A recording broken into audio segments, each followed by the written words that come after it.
Frontiers. Welcome back, listeners. It's time once again for our Future Frontiers episode. We are in December, Matt. It's Christmas mode. It's finally here. Ho, ho, ho. Jingle all the way. Ho, ho, ho. Jingle bells. All of that commercialism. That's the spirit. I'm getting into Christmas mode, though. I feel like Christmas is hitting now. Yeah, you getting cozy? Yeah, getting cozy. I was walking around central London the other day and the Christmas lights are out. They've got all these Christmas stores up. It's fully Christmas now. Yeah, my local Christmas market's out. It looks very cute. We went to the switching on the lights thing. It's great. Who switched on your Christmas lights? No one. No one. It was more like they do like a little fireworks thing. They it was a bit disappointing. They did noiseless fireworks, which I didn't know what it meant, and it just means they did a very short fireworks display that uses all the fireworks that don't explode, basically. You know, the ones that just go up and don't pop. I didn't know you could get noiseless ones. Well, That's it's really just exactly the same as what you would get in a normal fireworks display. It's just the ones that don't explode on the way. They're not noiseless. They still make the little bit of noise that those fireworks make. But yeah, That sounds a bit sad, really. it was a bit anticlimactic, but it was pet friendly, and we love that. Well, there you go. Do you remember the indoor fireworks you used to be able to get? No, what's that? Like sparklers and stuff. Or? You'd put them on like a plate, and they were like little things you would set alight, and they just sort of like sizzled and stuff like that. Absolutely terrible. Listeners, if you never heard about indoor fireworks, look them up and you can see how pathetic they were. But that was my fireworks night growing up because I was scared of the fireworks naturally. But anyway, back to the episodes. It is our monthly episode where we look ahead at what's coming up on the podcast and we talk about what's coming up in the world of sci-fi cinema, TV shows, what we've been watching. It's basically our sort of updates episode, isn't it? Yeah, we're checking in and we're looking ahead. Speaking of checking in, what have you been watching this month? James, I've cleared my calendar. I'm not watching anything. Dune Prophecy started. At the time of recording, 2 episodes are out, and I've watched both. Have you been watching Dune Prophecy? I watched the first one. Yeah, and bit I enjoyed boring, it. wasn't it? A bit boring. I enjoyed it. Wow. This is like, I've been waiting to talk to you properly about this because you are the world's #1 Dune fan. So No, I'm the not. first episode was boring. I'm the biggest Dune fan on this call. The biggest Dune fan on this podcast. But yeah, I really liked it as well. But I did think the first episode was a bit of a snooze fest, to be completely frank with you, James. But I'm riding through it on a wave of excitement. I'm happy to be back in the Duneverse. But yeah, it didn't really grab me. But there's so much setup in that first episode, wasn't there? We got to go around all the major houses and be like, okay, this is your main Harkonnen, this is your main Atreides, this is what the Emperor looks like at this time, you know, all of that stuff. And yeah, it felt like not a great deal actually happened in that first episode. Does it build momentum up in the second episode? A little bit, yeah. It'll get there. It's really reminding me of House of the Dragon in that it's a kind of very slow-paced introduction to all of these families that we're familiar with from a longer series or from a previous series. Yeah, House of the Dragon took a little bit to grab me, but I really loved it by the end of the first season. So I've got lots of hope for Dune Prophecy. Good. And you told me that you renewed your Now TV subscription specifically to tell people to get them to make more Dune. Yeah, I mean, there's not a lot you can do, is there, to support the sort of products you like when it's on when it's a TV show. But yeah, I wasn't a Now TV customer. Now TV, I guess, for our overseas listeners, that's how we get HBO stuff in this country. So yeah, on the day of release, on the Monday that the first episode came out, I subscribed to Now TV and like immediately watched episode 1 and then just like stopped using Now TV. I think that's as much of a message as you can send to Now TV, that like I've spent money, I've opened my wallet, I want you to keep making Dune products and I will subscribe to it and spend money on it. You know, what else can you do really to support a show? So you're just watching Dune Prophecy and then watching the Dune films and then stopping and then continuously doing the same thing again and again. Yeah. Well, I haven't got the subscription that lets you watch films, James. I'm not a multimillionaire. Fair point. Who can afford that? Speaking of HBO TV shows, I finished watching The Penguin. Okay. It's good. Are you talking like I really him? enjoyed it. Have you seen that meme that everyone's doing? Yeah. It's like everyone's like, I can't even do the accent. I'm not even going to try and do it on the podcast. It'll just Hey, be you're watching the penguin. It's basically like that. But it's good. It had a very dramatic ending. Okay, that's good. Took a few twists and turns. They really built up the sort of Gotham universe, and I think they really painted a really good picture of what the Penguin is going to become, like now that they kind of set him up more. Because in that film, he was only sort of teased at. He was kind of just like a filler character, wasn't he, amongst all of the other characters in that? Like, total waste of time, I thought. Total waste of time, waste of a decent Colin Farrell performance, yeah. Yeah, well, they made up for it in the series, in my opinion, so I was very happy with that. There's not been much at the cinema, though, sci-fi wise, has there? No, bit of a dry month, but that's fine. Calendar's clear for June. The only things I watched at the cinema this month were Paddington in Peru and Heretic. So, bit of a contrast there. Yeah, I didn't realise Paddington was out. I quite want to go and see that. There you go. You can put it on your calendar for December. How does that stand up to one of the most overhyped films of all time? The very good, I should clarify, very good Paddington 2. It's not as good. No, of course. How in could my it be? opinion. It's a different director. They're in Peru. They're not in London. The sort of like English charm has dissipated a little bit. Olivia Colman's good in it, though. Is there a good train crash? That was good. That was good fun in the last one. No, there's a plane crash. Nice. Yeah, so another sort of transportation system being ruined in Paddington films. Yeah, that cheeky little fella. But Ben Whishaw, though, his voice just makes everything okay again. Yeah, he's a sweetheart, isn't he? Perfectly cast He to is. play a sweet little bear. That's him to a T. But what do we have coming out in December in terms of films? Is there anything that you have your eye on? I'm keeping a very close eye on the progress of a certain release coming out this month. Sony have done it again, James. We're back in the, what's it called? Sony Spider-Man Shared Universe, the Triple SU. The Triple SU. I think. Let's call it that. Like a Triple SI, a site of specific scientific interest. The Sony Spider-Man Shared Universe. Kraven the Hunter is coming out on the 13th of December, following the success of Morbius and Madame Web. We're getting another film based on a Spider-Man villain with no Spider-Man in it. Brilliant. It's what the people want. Have you seen all the stuff that the director JC Chander's been putting out? No. What are they up to? There's loads of posts everywhere on different websites saying he's desperate for people to give the film a chance. And he's quoted as saying... No, don't humanize it. No. He's quoted as saying, people have got to give us a chance and come out and support this film and literally try to wash away some of the other stuff that's happened. Oh. Give our film a chance. Oh, I feel bad. That's so sad. Having to approach your marketing from a position of please just give us a chance, despite what's happened previously. That's you cannot be more on the back foot with promoting a product, really, can you? Look, I'm willing to give it a chance, though. Aaron Taylor-Johnson, Russell Crowe is playing a dad again as his new favourite character to play in these Marvel films. So I'm going to give it a go. Okay, yeah. I don't know if I'm going to go. He also played Thor's dad. He played Thor's dad. Oh, was it Thor? No. It was. Anthony one Hopkins was Thor's dad. He was a. Oh no, he wasn't. He was like he's Hercules' dad in Thor: Love and Thunder. Hercules' dad in is in Thor: Love and Thunder. Yeah, I don't remember. Zeus. Oh right, of course, Hercules' dad. Sorry, I was trying to picture just like a parent. Sorry, I forgot my mythology. Yeah, well, I did at the start, so it's fine. Speaking of mythology and veering into fantasy, we've also got the anime Lord of the Rings film coming out from the same filmmaker, Kenji Kamiyama, who did the Blade Runner Black Lotus anime series and Ghost in the Shell standalone complex. So Kenji is taking a swing at the Lord of the Rings franchise with a new anime film coming out on the 13th of December. This is an interesting choice to make an anime movie in a kind of established chronology and established universe, because it is sort of a direct prequel to the Lord of the Rings trilogy, isn't it? But also kind of a standalone product.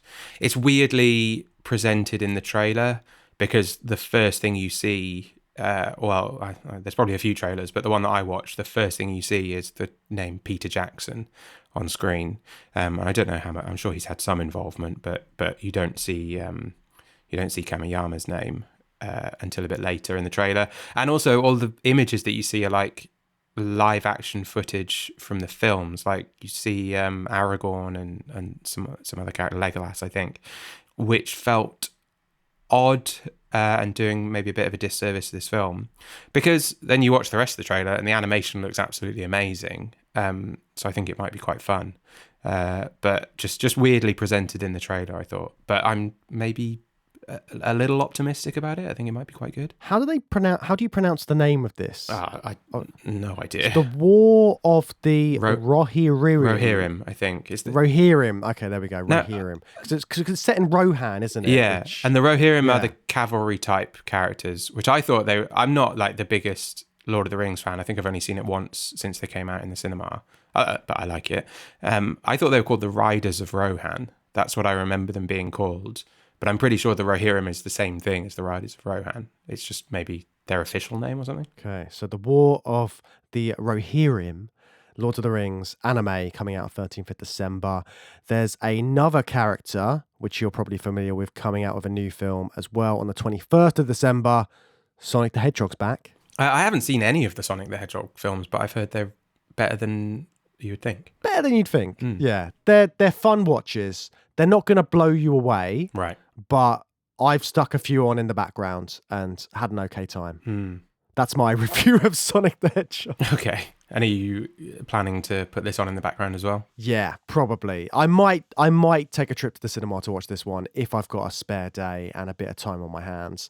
Although this is kind of where my knowledge of the Sonic the Hedgehog lore goes out the window, because I remember it from like the Mega Drive days when it was just Sonic and Tails and then Knuckles.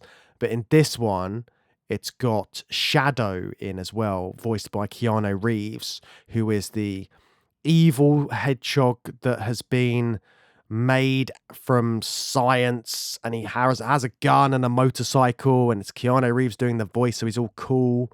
So I don't know quite where they're going to go with that, because I don't know enough about what happens in the games, or even if there is like a storyline going through the games about this character of Shadow.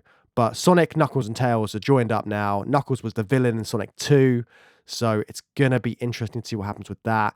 And also, it's got Jim Carrey back in again as Dr. Robotnik or Dr. Eggman, whatever they're calling him nowadays. And out of all the choices of films for Jim Carrey to keep doing, Sonic the Hedgehog is quite a fun one, I feel. Well, he came out of like semi-retirement to do Sonic the Hedgehog, didn't he? And then he's done it 3 times now. So he's obviously... It's wild. It's obviously something he enjoys. I'm sure he's well paid, but I don't think he needs the money. No, because he was very against sort of celebrity culture and all of this kind of stuff. And he's been quite vocal about all of that. And then to come back and just keep doing Sonic the Hedgehog films, it feels like a bit of a left field choice. But hey, if he's having fun... And there is stuff to base Shadow on. There was a Shadow the Hedgehog game. I had that on the PlayStation 2. It was good fun. It was more like an action game. It was, I think it was like a sort of third-person shooter type game, rather than running around collecting rings. I know which one I'd rather be doing. Okay, bit of a fandom month in cinemas, isn't it? You've got Spider-Man fans being baited into watching a film that isn't about Spider-Man. the Lord of the Rings fans coming back out to the cinema maybe, and then I mean Sonic the Hedgehog fans are like they're a different breed, aren't they? They're absolutely obsessed with those characters. So it's a fandom month in cinemas. It is. But it's slightly more on the sci-fi side on TV and streaming services this month. So we've got Earth Abides coming out on 1st of December, which is based on the book by George R. Stewart, which our listeners may be familiar with. So this one's set in sort of there's a mysterious illness that has wreaked havoc on the world, and you've got a couple of characters trying to survive and develop a new civilization amongst it. That's sort of the broad strokes. Is that kind of post-apocalyptic TV show that we've got here. It looks like Walking Dead without the dead. Yeah, I don't know what the illness is or what the story behind it is. In the trailer does use the word pandemic due to the pandemic. There's like billboards up saying due to the pandemic, the US government has shut down which is sort of a funny sight because I just immediately thought, well, who put up the billboard? But I don't know. To be honest with you, James, I watched that trailer. I saw that and I just thought, I don't think I need to see pandemic fiction. I don't think I'm in the headspace for an end of the world big TV series about a global pandemic that wipes everyone out. I think I'm over that. It's just in time for Christmas, Matt. Christmas spirit. There's more light-hearted stuff going on, though, isn't there? Yeah, Skeleton Crew, Star Wars, is coming out very soon. Might be out by the time this episode comes out, actually. Or might have started. I don't know if they're dropping the whole thing. And this looks like it might be quite fun, right? Yeah, I'm looking forward to this. It looks like Star Wars does Goonies. You're right, yeah. Bit more light-hearted than Acolyte, then. Did you watch Acolyte? Yep. Acolyte was a lot darker. Was that bad, or was that just set upon by the kind of the worst aspects of the Star Wars fandom? I think the latter. Okay. Yeah. I enjoyed Acolyte and I wanted to see another series, but then Disney just dropped it because they've got other stuff to do, as always. The people who didn't like The Last Jedi were not fans of Acolyte. Is that what's going on? Feels a bit like... No, I don't know. I don't know exactly what happened with it. I need to do my research on it. But I enjoyed it, and then it just got dropped, and it felt quite unceremoniously dropped from Disney. But Star Wars Skeleton Crew feels like they're going down they're getting the kids back on board by having a bunch of protagonists which are kids themselves. They find a spaceship. They end up in trouble with space pirates. Jude Law turns up. I think, is it Nick Frost doing the voice of the robot in this? The latest droid? I don't know. That'd be great. So that looks like it could be a lot of fun. We've also got Creature Commandos coming out in the US. I'm not sure when it's going to be available in the UK, but this is one of the first entries into James Gunn's new DC universe. And it's an animated series following a covert team of monstrous inmates. Basically like Suicide Squad, but with scary monsters. Yeah, I was going to ask, what is the difference between this and Suicide Squad? I assume that when I watched the trailer for this, I assume that the character that is in control of them is Amanda Waller, right? Yeah. So how is it different from Suicide Squad? I don't know exactly. It feels very much like Suicide Squad, but with monsters. Okay, fair enough.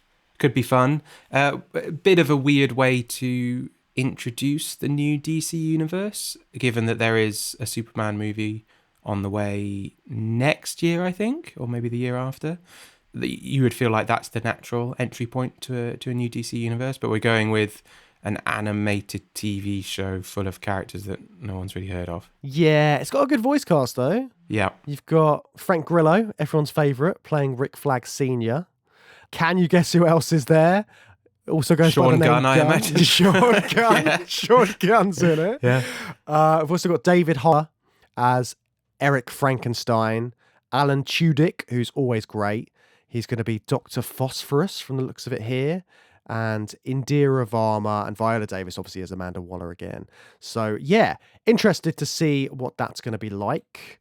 But yeah, like you say, it's a very specific choice to intro the new DC universe. Another animated show coming out this month that I'm quite excited about is Secret Level.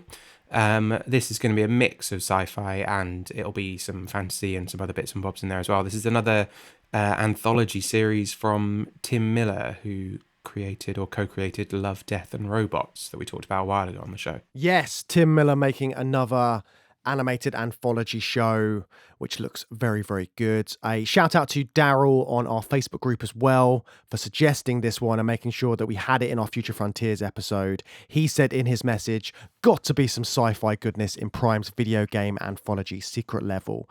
Yeah, there definitely will be. I mean, looking at the titles that they've got in this anthology, it looks like there's definitely some sci-fi fodder in here. Yeah, we've got the likes of Armored Core, Mega Man, The Outer Worlds, Unreal Tournament, Warhammer 40k. They're all getting episodes. So the premise is that it's like an anthology series. Each episode is a different story and based on a different existing video game series. So from the universe of the video games that you know and love will be episodes of this TV show, which is really interesting. And also, like, I think quite a smart thing to do, maybe, rather than spend $500 million making a TV show adaptation that maybe nobody's going to like. This feels like a whole series of backdoor pilots, like to get some, to see if there's enough interest in a TV show. I wouldn't be at all surprised if we see some TV shows coming out of the individual episodes here. That would be good. I'm very excited for the Armored Core one because I loved that game on the PlayStation. I used to play it all the time. So I'm kind of excited for Mega Man because I think Mega Man is pretty cool. And there's also there's so much plot in the Mega Man games. And I used to love them when I was younger. So I would be into an animated Mega Man episode. And there's an Unreal Tournament episode in there as well, which I'm not sure how I feel about that because I absolutely love Unreal Tournament, but my memory of Unreal Tournament is there is zero plot. It is just there's plot in the Unreal series, but Unreal Tournament is sort of an offshoot where the plot is that people are just in a death match and they just get respawned, and there is no story from what I remember. So I'm interested to see how they kind of spin something out of that. I mean, that might just be more of a quick hit episode where it's just looking at the spectacle that they can put together with this kind of series. But yeah, very excited for that one. What else have we got? Squid Game Season 2. Now, you clocked this one, and I'd almost completely missed it. Comes out 26th of December. The second series of the Squid Game show from Korea. Very excited for this. This looks good, doesn't it? Yeah, and Netflix dropping this on the 26th. Obviously, they are anticipating a lot of people just binge watching in the break after Christmas. So they're hoping for a big hit, I think, with that. What did you think of Squid Game Season 1? I really enjoyed it, but it was so long ago now. Yeah. I can't remember exactly what happened. And then in between, I watched stuff like Alice in Borderlands. There was a couple of other shows. The Monster Show that I've forgotten what its name is. Yeah, I mean, there's loads of Korean drama on Netflix, but it sort of felt like Squid Game opened the doors to that, or opened a bit of a floodgate in terms of the success in the West. Definitely, and I'm all for that because there's a lot of people who won't watch anything that's not in the English language. So I think this has kind of opened doors for people as well. Although they may have watched it dubbed, but I like to think this has made more people watch subtitled shows, which might make them watch subtitled films and so on and so forth. I think people younger than us are better at it than millennials and above. Because they just watch everything with subtitles on anyway. So that comes out on the 26th of December, which is Boxing Day. But before that, we've got Christmas to look forward to. And as it's Christmas, we asked a few of you listeners if there was anything Christmas sci-fi related that you'd watched or would recommend. So we've got a few messages from listeners about that here. It's also worth noting that in the past, we've done specific Christmas specials on Patreon. We covered Santa Claus Conquers the Martian, that film from 1964. We've done an episode on White Christmas, haven't we? That Black Mirror episode. That feels like a Christmassy sci-fi show. And we also did Star Wars, the holiday special, the infamous holiday special from 1978. So if you're feeling Christmassy and if you are one of our patrons, you can check out those. But what have our listeners suggested, Matt? You've got mail. Megan on our Facebook said the most sci-fi Christmas thing I can think of is Guardians of the Galaxy Holiday Special. I remember watching that before the third film came out, and that was good fun. Yeah, I enjoyed that. It feels very Christmassy. They give presents to each other. It is very Christmassy, yeah. It's sweet. Well put together. Owen on our Patreon said, have you thought about covering some of the well-regarded Doctor Who Christmas and New Year specials? There's been, loads of them by this point, probably about, I assume, about 20 of them, given how long it's been on the air since it came back. There's a lot of froth, Owen says, but if chosen carefully, you could be discussing Michael Gambon, Richard E. Grant, and Kylie Minogue all on the same podcast. Always happy to discuss Kylie Minogue. Yeah, you don't often get a chance to talk about Kylie Minogue on a sci-fi podcast. No, not as much as I'd like. We'll have to rectify that somehow. I don't know how. What could we cover? Street Fighter? Could you put that in sci-fi? She's in that, isn't she? Yeah, she certainly is. We could talk about the spinning around video. I don't know. Yeah, it looks kind of vaguely sci-fi. I've got some opinions on that. But we did do a episode on one Christmas episode of Doctor Who, didn't we? One of the Christmas specials. I think we did the Michael Gambon one. We talked to Rihanna Dillon about that when we did our Doctor Who episode back in our time travel series.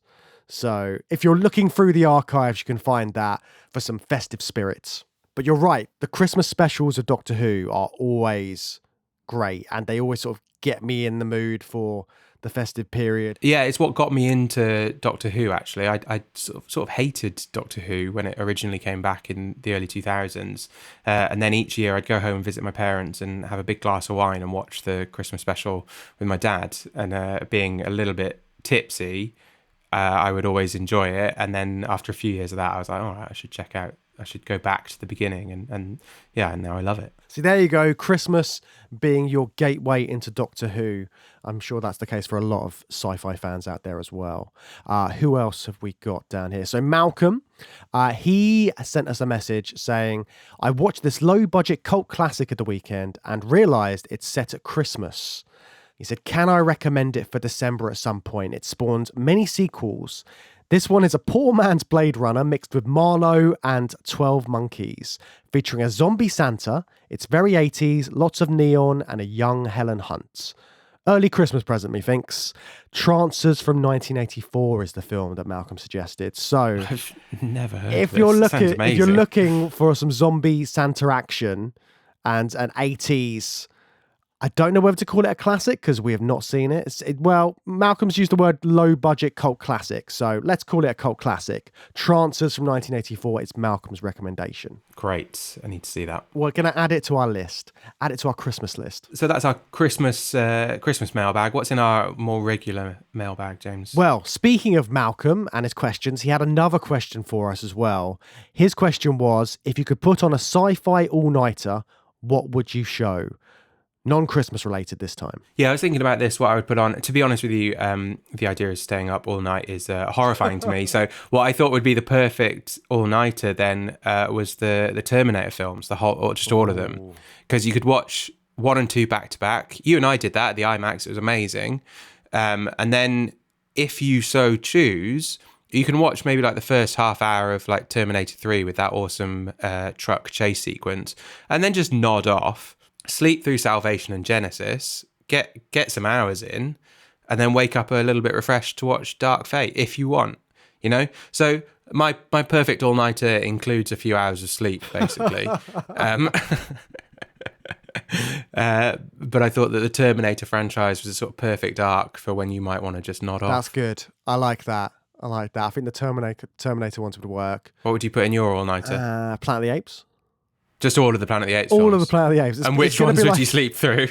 Battle and... Yeah, I think maybe those ones. Although I think I'd have crazy dreams like half watching them. Yeah. And also it would all merge into one. Is Conquest the one where there's like a ape rebellion in modern day Earth after Escape? Yeah.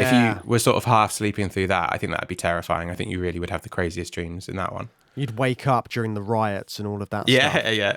I think it would have to be the original versions and you just watch those as the all-nighter because if you throw in all of the other ones as well, that feels like we're way over if we're throwing those in as well. Yeah. So I think those ones, I'm sure I could come up with some other ones, but that Planet of the Apes is the one that springs to mind straight away.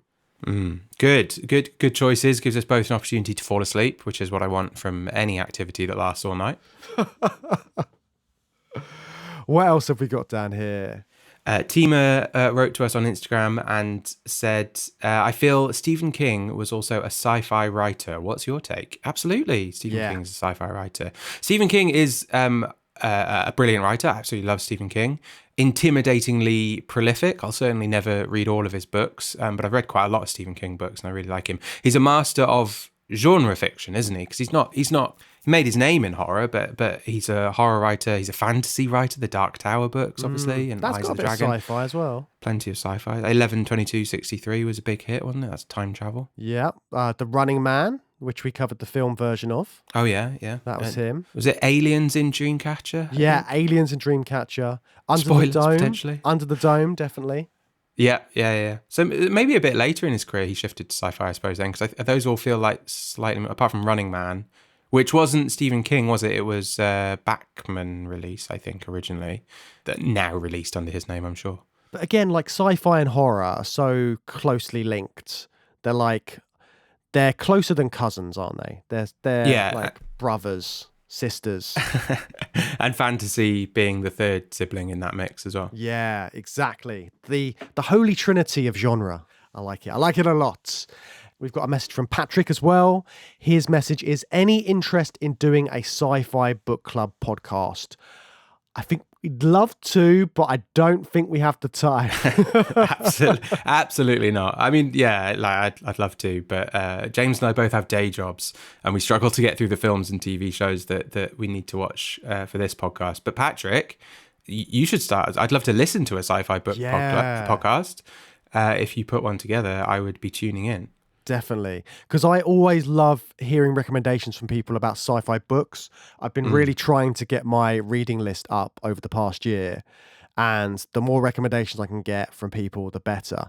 But preferably like shorter ones, because I quite like conquering a book as quick as I can and then moving on to the next one. And it's good about sci-fi because you get lots of great short novellas as well, which I think are brilliant. You do, but as with fantasy, the problem with these genres of books is that you do get great short books and novellas, but the really successful ones tend to be the books that are like 700 pages long and like 12 book series that will take you like a couple of years at best to wade through. I'm reading my way through The Expanse. That's, I think, 9 books, and they're all chunky books.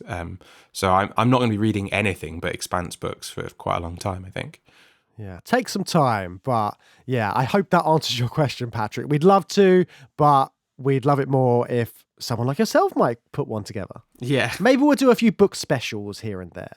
Anne wrote to us on Patreon and said that she's looking forward to the Hail Mary project. A couple of people wrote to us about the Hail Mary project, which is coming out next year. That's, speaking of books, that's a book by Andy Weir. I've not read the Hail Mary project, but I read The Martian, and I really do want to read Hail Mary, and he's got another one as well. I think it's Set on the Moon, that I quite wanted to read. And Anne also said that she's wishing someone would adapt Elizabeth Moon's Remnant Population now that there may be a market for films centering older women. I hadn't heard of Remnant Population, but it sounds really cool. I need to add that to my book list. Yeah, we did a quick look online. So the main summary we found is it's a book about a protagonist called Ophelia, who is an old woman who decides to remain behind on a colony after the company who sent her there pulls out. And that book was also nominated for a Hugo Award for Best Novel in 1997. So yeah, that's going straight on my reading list as well, like you said, Matt. Sounds really cool. Well, that's about it for listener questions. Let's just have a little look at what we have coming up this month. And as it is December and it's the holiday season, we're taking a little bit of a break just to get festive and enjoy the season. Yeah. Get drunk.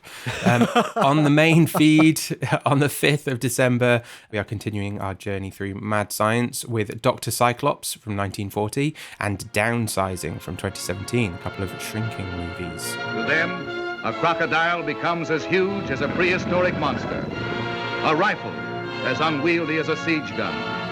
A terrifying black cat whose jaws mean death. A dog looms larger than an elephant. Death in the hands of a ruthless monster. What are you going to do? As you and your fellows develop toward normal size, you will again interfere with my work. And that is something which I cannot permit. You will undergo the permanent and irreversible procedure known as downsizing. All clear. It's just frantic. You've got to call. Paul, don't be mad at me. Please don't be mad. I can't leave my family. I can't leave my friends. I'm sorry, Paul. I should have been thinking more about myself. Thinking about yourself? I'm fighting it just all! And after that, on the 12th of December, we've got another patrons pick over on Patreon.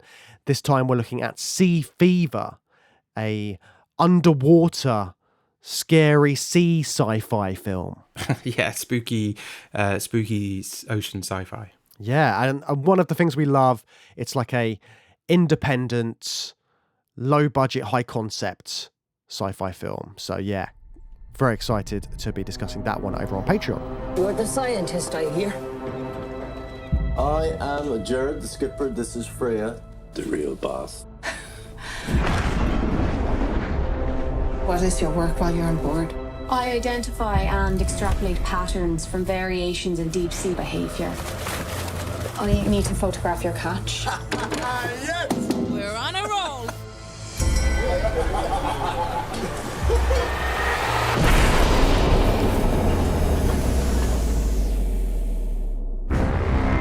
Something's wrong.